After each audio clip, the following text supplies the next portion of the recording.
Hello, we will study about the logistic regression algorithm today. So, what is the classification problem?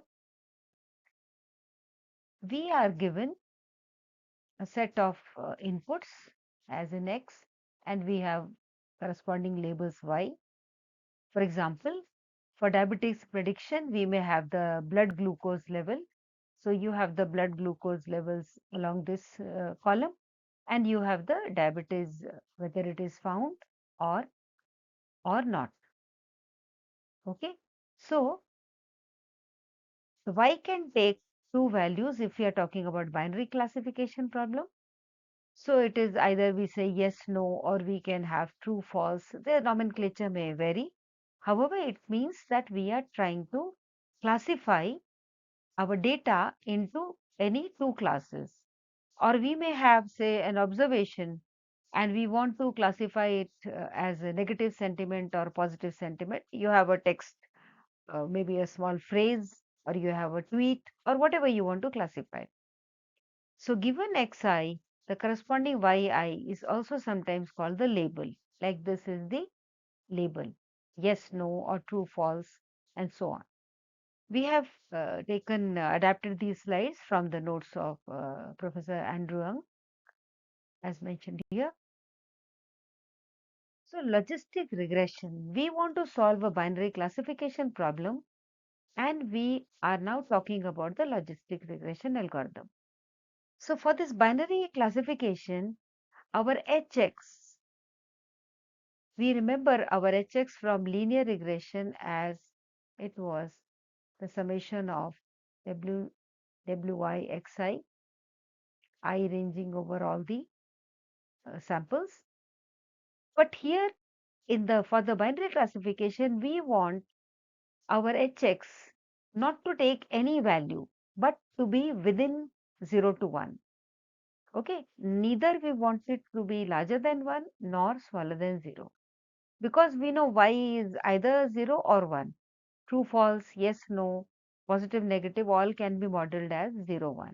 So we change our hypothesis.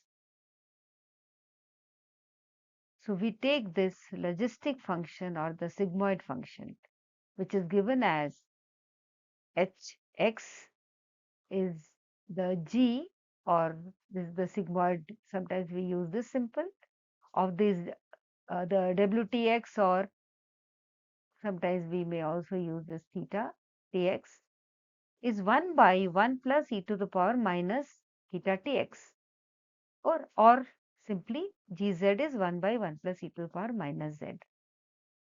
And this is its diagram.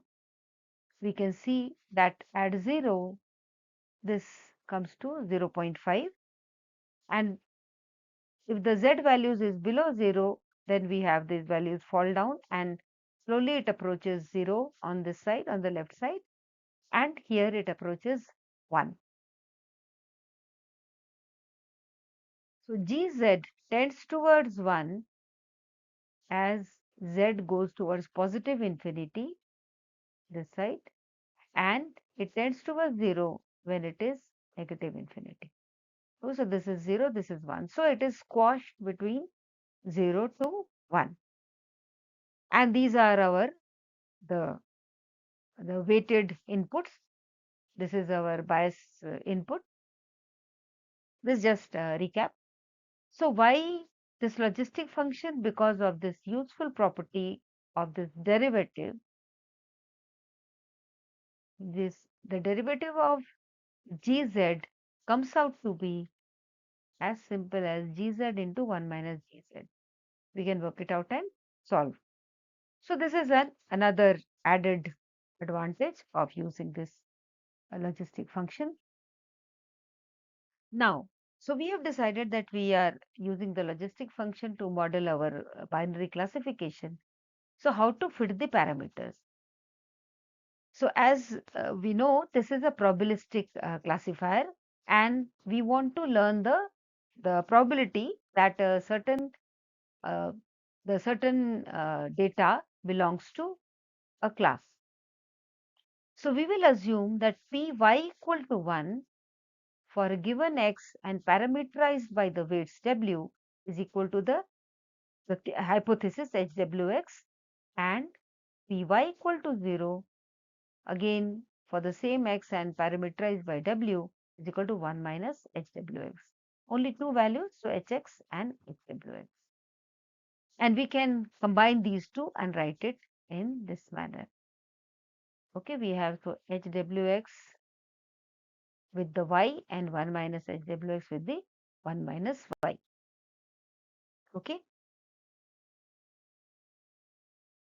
So if these training examples we assume are these training examples are generated independently, we can take these the probabilities can be taken as a product. So for all the samples, we are taking the product.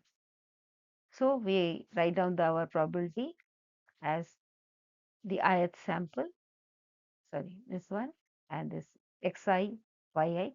So the same equation we have written for the I samples. That was for one sample in the previous slide, and now it is for the I samples, I ranging from 1 to n. So we want to maximize this likelihood as given in the previous slide. We can also maximize the log likelihood, which makes our mathematics slightly more simple. So we convert that into the log likelihood. So we now get the yi log hxi, because it was hx to the power yi, so it becomes this, and the product sign becomes the plus sign. So we get this log likelihood. And we will use gradient ascent because we are maximizing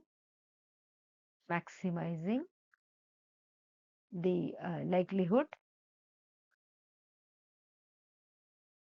So we will write this w equal to w plus alpha is the learning rate,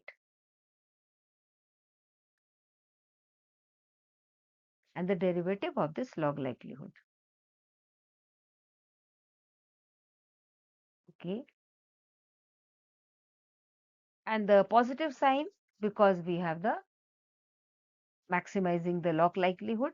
Wherever we are minimizing the loss, we know that this sign is the negative sign then. And we are now working this out for one training example, and then take the derivatives to derive the stochastic gradient ascent rule. So before we go on to the actual computing the derivatives, it would be good to find out this simple value of the partial derivative of hx with respect to weight wj. So since hx is the logistic function, and we have already seen that the g dash z is gz into 1 minus gz, so that is what we have written here, and del by wj wtx, because hx is nothing but g of this wtx, and wtx we may note is nothing but wixi. So hence if we are the derivative with respect to wj gives you xj. So we get this hx into 1 minus hx multiplied by xj. This is the del by del wj of hx. Now we go on for the entire derivative.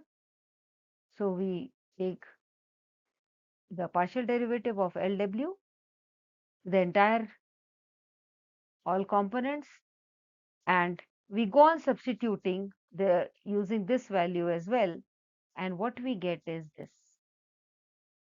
The del by the update part comes to be y minus hx into xj. Okay, there should be a parenthesis here. Y minus hx into xj. So the update rule, the gradient ascent rule, comes out to be w equal to w plus alpha y minus hx into xj. Right? Now, we have seen that for the binary classification, we can use logistic regression, and we have also seen how we would fit the parameters using the gradient ascent, stochastic gradient ascent rule. Now this logistic regression can be, the output can be made as 0 or 1. So this can be written in this manner: gz equal to 1 if z greater than equal to 0, and it can be the output can be 0 when z is less than 0.